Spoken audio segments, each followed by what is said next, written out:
உலக இரட்சகர் ஆண்டவர் இயேசுவின் அற்புதமான நாமத்தில் அன்பானவர்களே, உங்களை வாழ்த்துகிறோம். இரவும் பகலும் வாய்ப்பு கிடைக்கும் போதெல்லாம் பரிசுத்த திருமறையை வாசியுங்கள். தேவனுடைய வழிநடத்தலை நீங்கள் காண்பீர்கள். எந்த ஒரு காரியத்திற்கும் சோர்ந்து போகாமல் ஆண்டவராகிய இயேசுவின் சமூகத்தை தேடி பிதாவை நோக்கி ஜெபியுங்கள். அந்த நித்திய அன்பின் பிதா கிறிஸ்துவினுடைய நாமத்தினால் நம்மை அளவில்லாமல் ஆசீர்வதித்து நடத்த வல்லவராயிருக்கிறார். அப்போஸ்தலர் 2ஆம் அதிகாரத்தில் 38ஆம் வசனத்தை வாசித்து பாருங்கள். பேதுரு அவர்களை நோக்கி, நீங்கள் மனம் திரும்பி ஒவ்வொருவரும் பாவ மன்னிப்புக்கென்று இயேசு கிறிஸ்துவின் நாமத்தினாலே ஞானஸ்நானம் பெற்றுக்கொள்ளுங்கள். அப்பொழுது பரிசுத்த ஆவியின் வரத்தை பெறுவீர்கள். எத்தனை ஒரு ஆசீர்வதிக்கப்பட்ட ஒரு செய்தி! இந்த உலகம் முழுவதும் எப்பேற்பட்ட ஒரு பாவியும் இனி நான் பாவம் செய்ய மாட்டேன், என் பாவங்களை மன்னியும் ஆண்டவரே இயேசுவே என்று சொல்லி உலக இரட்சகர் ஆண்டவர் இயேசுவின் சமூகத்தை அவன் தேடி மனம் திரும்பி இயேசுவை தேடி ஆண்டவராக இயேசு கிறிஸ்துவோடு கூட பாவத்துக்கு மரித்து இயேசுவோடு கூட உயிர்த்தெழுத வாழ்க்கைக்கு தன்னை அர்ப்பணிக்கும் போது அந்த ஞானஸ்தானத்தின் அந்த வாசல்களிலே தன்னை அர்ப்பணித்து ஒப்படைக்கும் போது பரிசுத்த ஆவியானவருடைய வரம் அர்ப்பணிக்கிற ஒவ்வொருவருக்கும் அது கொடுக்கப்படுகிறது. அல்லேலூயா! தேவன் பாரபட்சம் பார்க்கிறவர் அல்ல. பிரசித்தி பெற்ற பிரசங்கிமார்களுக்கென்றும் சாதாரண மனிதர்களுக்கென்றும் பாரபட்சம் பார்க்கிறவர் தேவன் அல்ல. பைபிள் சொல்லுகிறது, எல்லோர் மேலும் என் ஆவியை ஊற்றுவேன் என்று வேதம் நமக்கு போதிக்கிறது.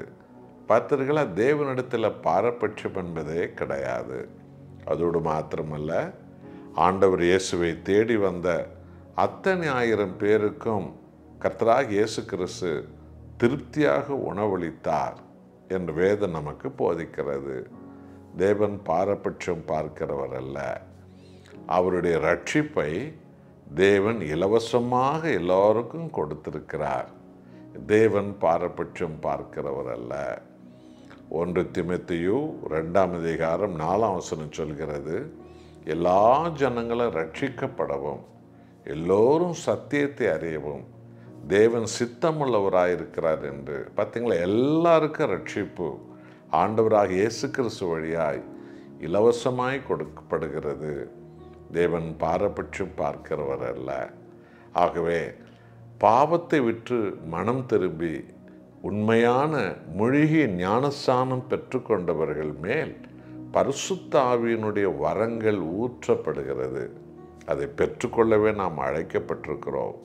பிசாசுகளை துரத்த, வியாதிகளை அழிக்க, கட்டுக்களை முறிக்க, பாவிகளை மனம் திருப்ப, கட்டப்பட்டவர்களை விடுவிக்க, விழுந்து போன மக்களை எழுப்பி நிறுத்து வாழ வைக்க, பலவிதமான தீமைகளால், சாபங்களால், மாந்திரிகத்தால் பிடிக்கப்பட்ட மக்களை இயேசுவின் பெயரால் விடுவித்து நாம் ஆண்டவருடைய ஜனங்களாக அவர்களை மாற்றி அமைக்க ஆவியானுடைய வரங்கள் நமக்கு கொடுக்கப்படுகிறது. ஆண்டவராகிய இயேசுவின் நாமத்தினால், பிதாவின் நாமத்தினால், பரிசுத்த ஆவியின் முத்திரையால் ஞானஸ்நானம் பெற்றுக்கொள்ளக்கூடிய ஒவ்வொருவருக்கும் ஆவியின் வரங்களை தேவன் அளவில்லாமல் கொடுக்கிறார். அர்ப்பணிப்போமா? ஒப்பு கொடுப்போமா? பரிசுத்தாவின் வரங்களை பெற்றுக்கொள்ள நாம் மனம் திரும்பி இயேசுவின் நாமத்தில் பரிபூர்ண ஞானஸ்நானத்தை பெற்ற மக்களாய் வாழ ஒப்பு கொடுப்போம். ஜெபிப்போம்.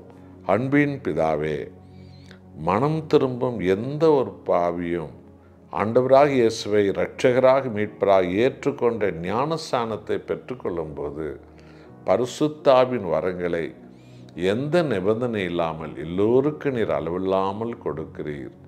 உமக்கு கோடி கோடி நன்றி ஆண்டவரே. என்னோடு ஜெபிக்கிற உமது பிள்ளைகளை உமது ஆவியின் வரங்களால் நிரப்பி ஆயிரம் ஆத்துமாக்களை ஆதாயப்படுத்துகிறவர்களாக இவர்கள் எல்லோரையும் மாற்றுங்க, ஆசீர்வதிங்க. ஒவ்வொருவரையும் சுகமாக்குங்கப்பா. இயேசுவின் பெயராலே ஒவ்வொருவரையும் முத்திரை போட்டு உமக்கு சாட்சியாய் நடத்துங்கப்பா.